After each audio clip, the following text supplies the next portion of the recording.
తెలంగాణలో రైతులకు యూరియా కష్టాలు తప్పడం లేదు. ఉదయం 4 గంటల నుంచి PSCS సెంటర్ల వద్ద యూరియా కోసం రైతులు పడిగాపులు కాస్తున్నారు. పోలీసుల సమక్షంలో ఆధార్ కార్డుల ఆధారంగా ఒక రైతుకు ఒక యూరియా బస్తా చొప్పున అధికారులు పంపిణీ చేస్తున్నారు. కరీంనగర్ జిల్లా శంకరపట్నం మండలం గద్దపాక సింగిల్ విండో పరిధిలోని రాజాపూర్ గ్రామంలో ఉదయం 4 గంటల నుంచి రైతులు క్యూ లైన్లో నిలబడ్డారు. అదేవిధంగా ఎల్లందకుంట మండల కేంద్రంలో వ్యవసాయ ప్రాథమిక సహకార సంఘం వద్ద యూరియా వచ్చిందన్న సమాచారంతో రైతులు బారులు తీరారు. పోలీసుల సమక్షంలో రైతులకు టోకెన్లు పంపిణీ చేశారు అధికారులు. టోకెన్ల కోసం రైతులు ఎగబడంతో రైతుల మధ్య తోపులాట జరిగింది. ఆధార్ కార్డుల ఆధారంగా ఒక రైతుకు ఒక బస్తా చొప్పున పంపిణీ చేశారు.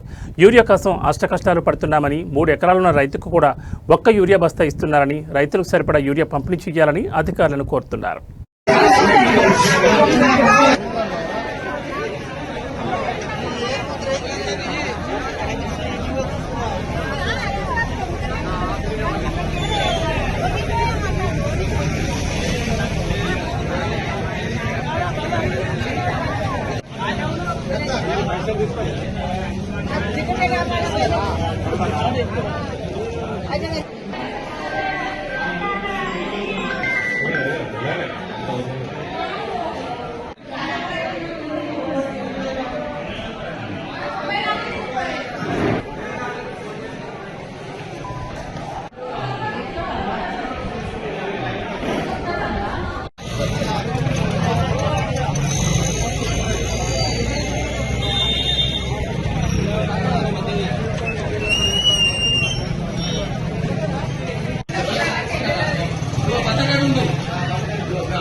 ఇంతవరకు జనాలు అంత ఇబ్బంది పడతారు.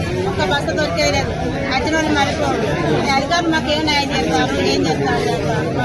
3 ఎకరాలు ఉంది సార్. ఒక్క బస్సు ఏం సరిపోతుంది?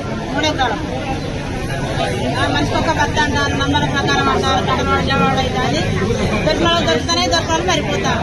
రైతు ఎట్లా పంట పడితే కాలనీలు చక్కగా ఇచ్చలేదు, మిడి బస్సులు చక్కగా ఇచ్చలేదు. మరి పంటలు ఎట్లా పడితే ఎట్లా బస్సులు ఇచ్చేయాలి? 10 ఎకరాలు 20 ఎకరాలు మరి వాళ్ళే పోవాలి. ఒక్కొక్క బస్త 5 రోజులకు ఒక్కొక్కసారి పంపిస్తారు కదా. 2-3 ఎకరాలు 4 బస్తాలు 5 బస్తాలు అవసరం. ఒకటే ఒక రోజు దొరుకుతాను. మాకు ఒక పిండి బస్సు దొరుకుతారు. ఇన్ని రోజులు స్టాక్ ఉండేది. ఏ షాపునైనా దొరికేది. ఇప్పుడు అక్కడ అట్లా దొరుకుతలేదు.